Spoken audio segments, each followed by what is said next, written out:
Bonjour.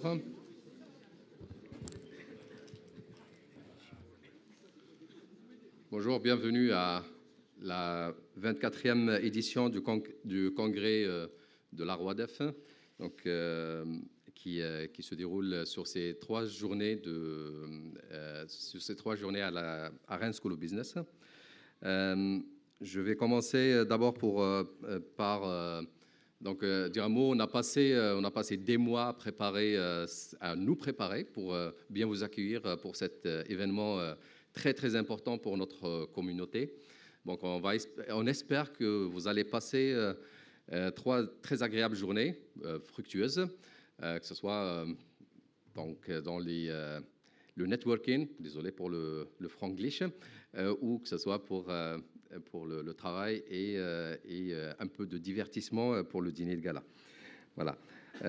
Donc je commence par remercier d'abord la société ROADEF qui nous a fait confiance. C'est toujours un risque de s'engager avec une institution, un établissement pour organiser un tel événement qui a lieu quand même une fois par an. Donc si ça foire, c'est très très mauvais. Donc merci pour votre confiance. Merci au GDR Hero qui devient GDR ROD. Je vous laisserai expliquer plus tard pourquoi. Et qui nous ont soutenus sur la création des sessions, sur la gestion des sessions. Merci beaucoup. Merci à Rennes Métropole qui nous soutient aussi. Un grand merci à l'IMT Atlantique qui nous a fourni beaucoup de ressources humaines, des permanents, des doctorants qui nous ont aidés sur l'organisation, qui font partie du comité d'organisation aussi.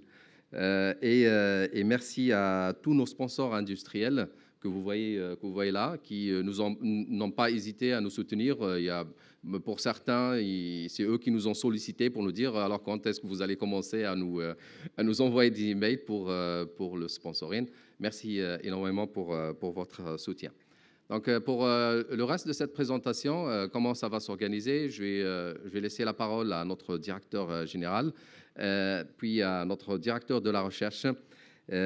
Après, je vais donner la parole à un représentant de GDRRO et de la société ROADEF avant de passer à des informations pratiques. Voilà.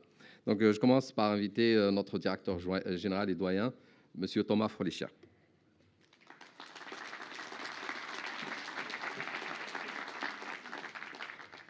Merci Najib.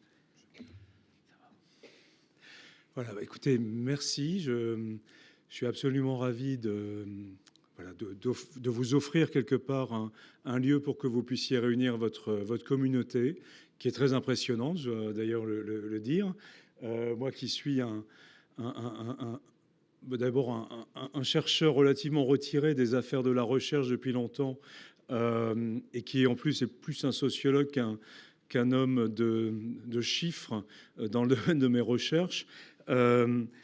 J'ai eu la chance, pendant toutes les années que j'ai pu passer dans ce beau monde académique, d'avoir toujours, dans les différents endroits où j'étais, une équipe très très forte dans le domaine de la recherche opérationnelle, de la supply. Ça a été en fait un fil rouge, donc c'est le cas aujourd'hui, je vais y revenir. Ça a été le cas à Nancy, je crois que Marie-Claude doit être quelque part ici. Voilà, ça me fait très plaisir. C'est d'excellents souvenirs des mines de Nancy, on les appelait comme ça à l'époque. Je ne sais pas si les choses ont évolué depuis.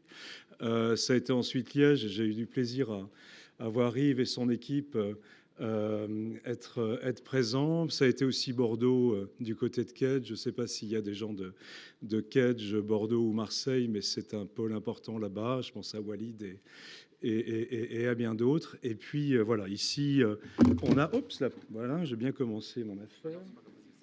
Ça doit être l'émotion de retrouver la recherche opérationnelle. Voilà, et on a la chance ici évidemment d'avoir une belle équipe G3D. Je pense qu'on va en parler longuement ensemble. Deuxième chose fondamentale, vous êtes certainement très très nombreux à vous être demandé en arrivant dans notre campus pourquoi on y retrouvait des palmiers.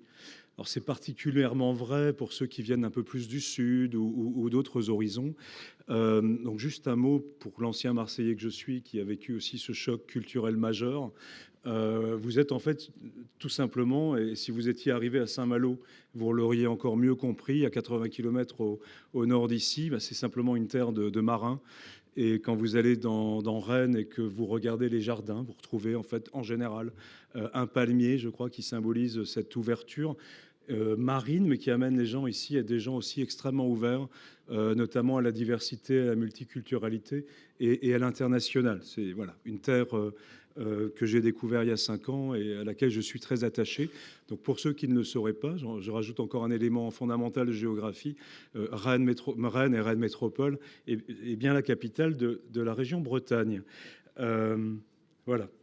Euh, Ça c'est dit. Pour mes amis nantais, on a un grand débat historique et ils sont en train de se rapprocher et de retrouver finalement, si on va dans l'histoire, de bonnes raisons de penser qu'ils font aussi partie de la Bretagne.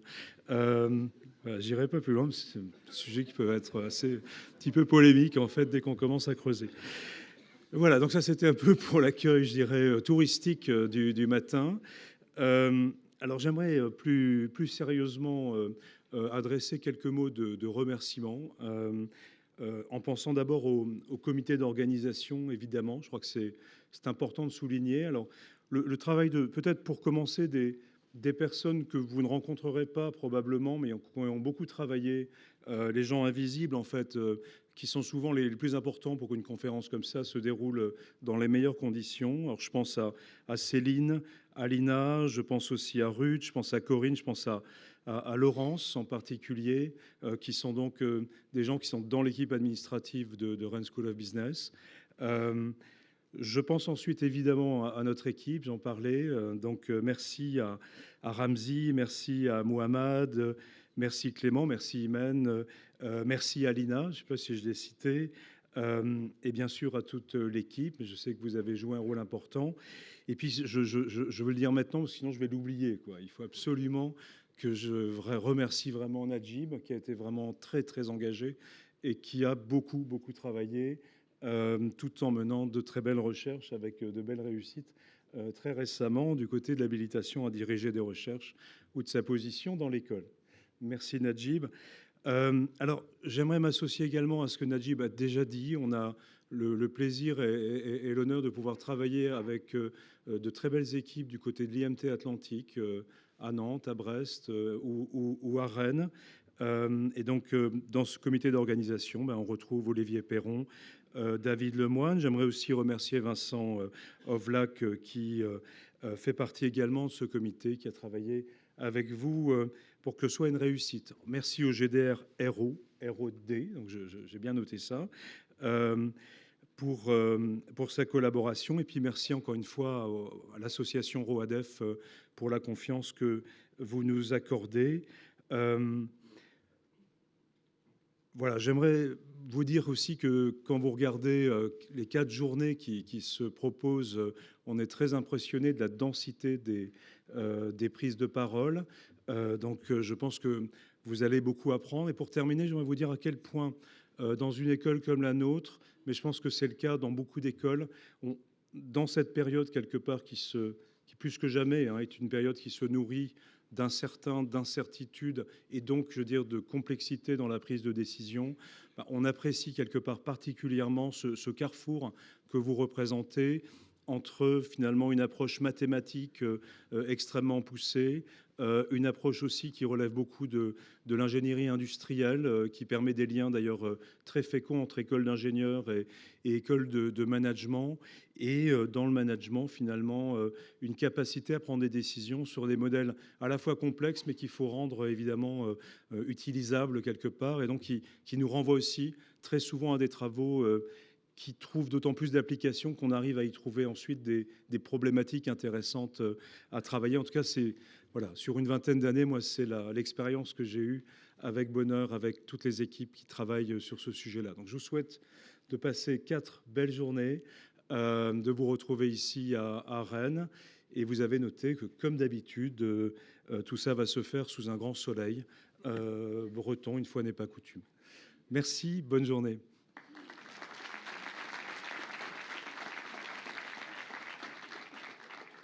Merci Thomas, merci beaucoup. Je passe la parole maintenant à notre directeur de recherche, Monsieur Raouf Boussaki.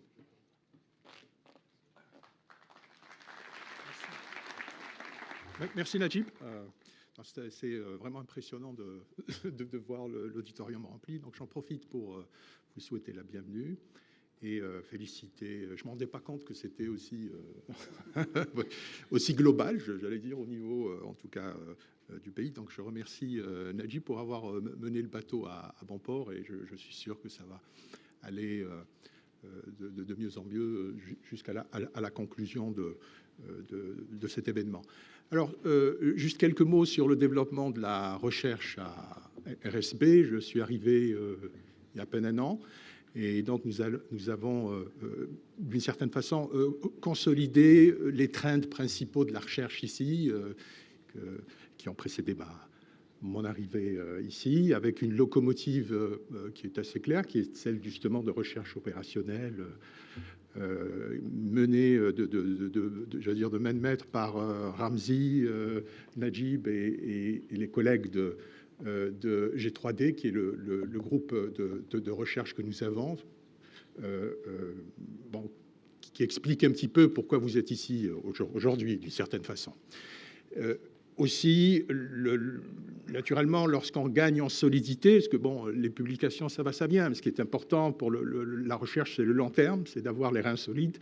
Donc, c'est ici, nous avons quand même un groupe de recherche qui a les reins très solides et qui est en train d'approfondir son sillon. Et l'événement d'aujourd'hui est un jalon absolument important dont j'apprécie l'ampleur aujourd'hui de façon encore plus visible. Alors, juste en 3 mots, ce que nous faisons ici, c'est essayer de faire passer RSB, qui n'a que 30 ans, hein, d'un centre de recherche de business school, disons, standard, pour dire les choses de façon assez disons, neutre, à un centre de recherche, disons, qui s'articule sur des thématiques de long terme, produire des recherches de long terme, c'est-à-dire passer de l'unité de mesure de l'output, qui est l'article, à l'unité de mesure du projet. Et c'est la raison pour laquelle nous avons restructuré la recherche en 5 unités, en étant le plus inclusif possible. Et nous poussons cet aspect incubation de projets de long terme à un point, disons, tel que nous introduisons par exemple de l'interdisciplinarité, de l'intersectoralité au plus haut niveau. Alors vous voyez ce que nous avons, disons, bouclé la structure, l'architecture actuelle en créant un institut d'études avancées, ce qui est d'habitude, ce qui n'est pas le cas, il y en a pas beaucoup en France, hein. J'ai été le directeur scientifique du réseau français pendant quelques années. Alors l'idée, c'est vraiment d'élargir les thématiques en incluant des chercheurs de très haut niveau venant d'autres disciplines connexes, par exemple des écologues lorsqu'il s'agit de thèmes de soutenabilité, par exemple des philosophes lorsqu'il s'agit de penser à la justice, à la place de l'humain dans les dispositifs de production et dans les organisations, des neuroscientists, des mathématiciens purs et durs. Donc ça, c'est ce qu'on a appelé le Centre for Frame Thinking, qui est un institut d'études avancées, qui n'est pas vraiment un centre.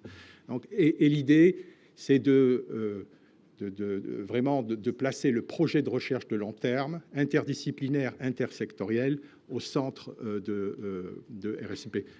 Vous avez vu un panneau géant là sur le CUT, c'est le Centre for Frame Thinking, et vous pouvez visiter le site, vous allez voir le dispositif.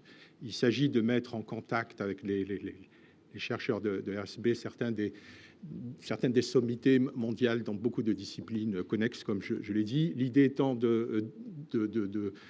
d'activer l'incubation de projets de long terme avec nos chercheurs, mais aussi avec nos partenaires dont l'IMT fait partie de façon, disons, assez importante. Voilà, donc je vous dis ça simplement pour vous expliquer que nous sommes vraiment à un moment de la construction du dispositif scientifique de RSB qui est extrêmement ouvert.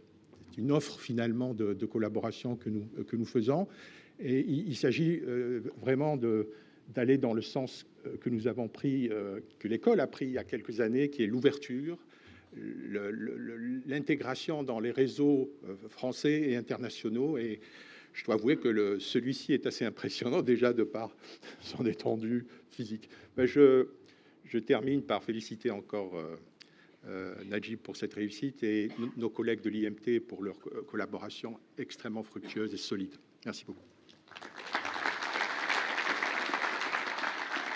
Merci Raouf.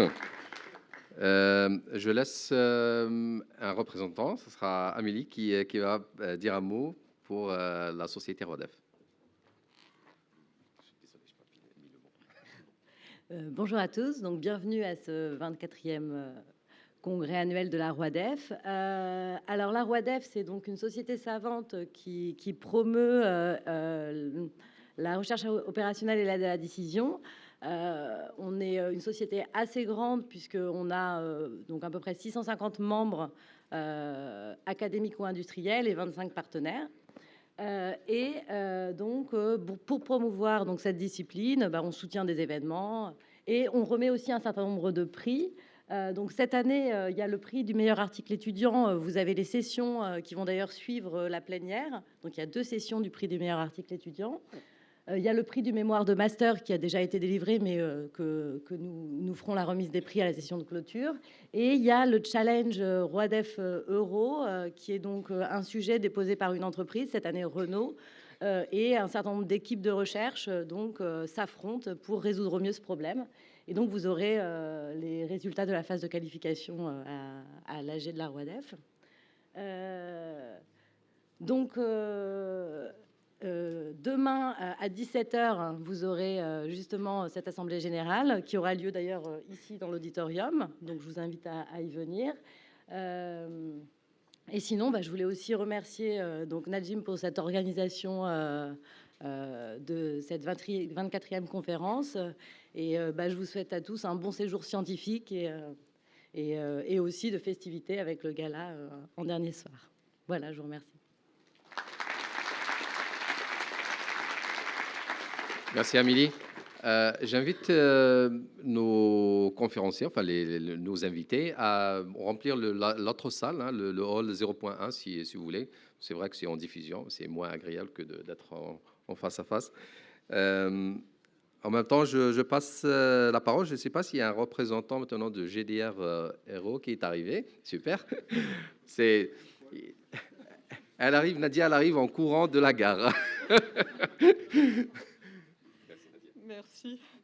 Merci Najib pour l'accueil. Bonjour à tous. Donc, je suis Nadia Brunner, je suis directrice adjointe du GDR et Christian et Pierre s'excusent, ils ne pouvaient pas être là. Vous m'entendez bien ? Donc juste, d'abord pour vous remercier de nous accueillir ici à Rennes et puis pour vous dire quelques mots sur ce qu'on a organisé avec vous dans cette conférence. Donc d'abord une information, le GDR Aero devient le GDR ROD, on a rajouté le mot décision grâce à nos collègues de l'IA qui l'ont mis aussi dans le nom de leur GDR, qui s'appelle Radia maintenant. Beaucoup de sessions organisées, donc 34 sessions avec pas mal d'événements par les axes, les actions transverses, les groupes de travail, vous quoi. Demain, il y aura la journée du GDR avec nos invités, des retours d'expérience industrielle que vous voyez là. Donc d'abord Saint-Gobain et Padam.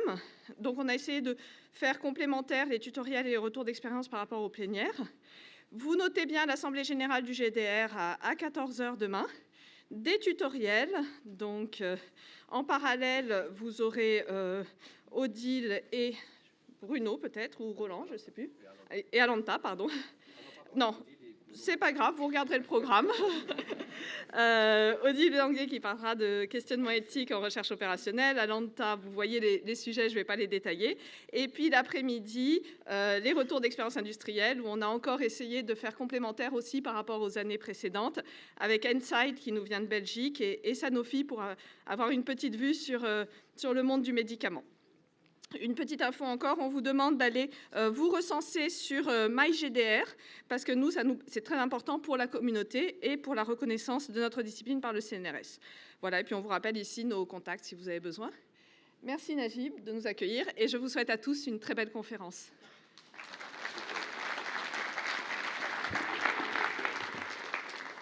Merci Nadia, tu me sauves la vie. J'aurais pas pu dire mieux. Donc, on insiste beaucoup sur la session de clôture. Hein. C'est très important pour nous que vous soyez là jeudi à 17h10. Donc là, je passe un peu à quelques informations pratiques, en commençant par le programme. Donc, ce matin, on va commencer par la première session plénière. Je vais dire un mot.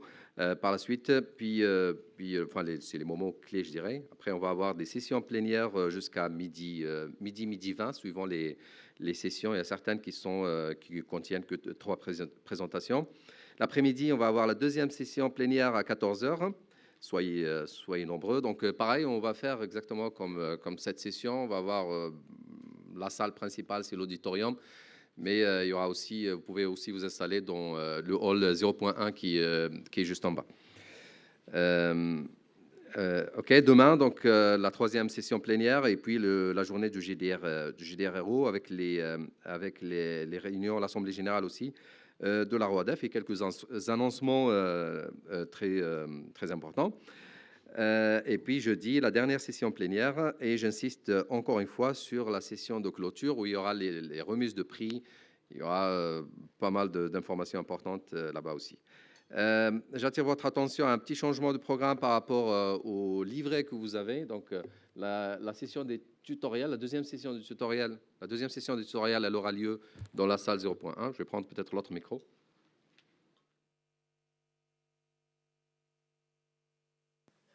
Donc, je disais, la deuxième session du tutoriel, qui sera en parallèle, elle sera dans le hall 0.1 pour permettre une diffusion en direct sur YouTube. Toutes les sessions plénières aussi sont diffusées en direct sur YouTube et elles seront enregistrées, donc peut-être pour d'autres montages par nos équipes. Voilà. Les sessions plénières, donc on a vraiment le plaisir d'accueillir nos 4 conférenciers. Donc Stéphane Dozer-Pérez qui va présenter les défis de la collaboration entre académiciens et industriels dans le domaine de la recherche scientifique. Le deuxième tutoriel par Alain Quilliot encore sur des... pardon, je suis désolé Alain, j'ai pas mis le bon titre, mince. Ça c'est le travail de 2 heures du matin, désolé. C'est pas bien. 3e session plénière, là c'est bon, je suis déstabilisé. Marie Farge qui va présenter l'évolution des publications scientifiques et de leur diffusion. Et finalement la présentation de Caroline Prodon sur les secrets d'une métaheuristique réussie. Donc les sessions, les tutoriels, ils ont déjà été introduits par Nadia. Donc on va avoir un tutoriel de Odile Bélanguez, Bruno Gojal, Alanta Newman et Roland Grapp. Je suis désolé, je ne vais pas trop m'attarder comme il ne reste pas beaucoup de temps. Des informations pratiques sur le campus. Donc là, vous êtes dans le bâtiment principal de Rennes School of Business, c'est le bâtiment 1.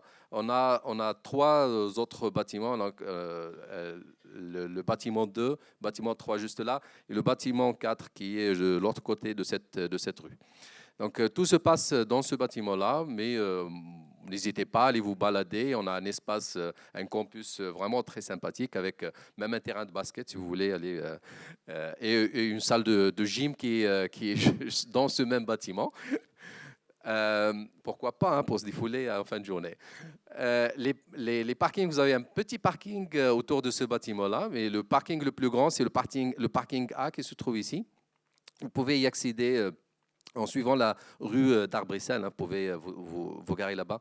Une information très importante, c'est que le parking, on m'a informé, qu'il sera fermé de 21h30 jusqu'à 7h30.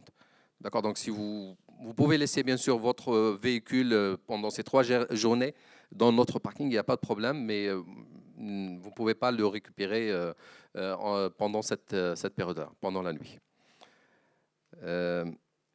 À l'intérieur du bâtiment 1, voilà à quoi ça ressemble. Ça ressemble pour moi à un bateau. Là, vous êtes à l'avant du bateau. Donc, on est dans l'auditorium et juste en bas, il y a le hall 0.1. Il y a une diffusion directe entre les deux, même si on peut copier cette diffusion pour faire des sessions complètement indépendantes.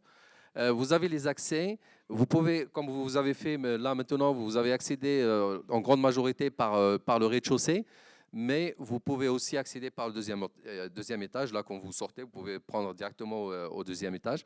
Et quand vous sortez au deuxième étage, vous arrivez directement dans les salles pour les sessions parallèles. Donc, je vais directement sur ce slide-là, c'est pour vous pouvez accéder directement des salles vers l'auditorium. Donc, c'est le troisième accès vers l'auditorium.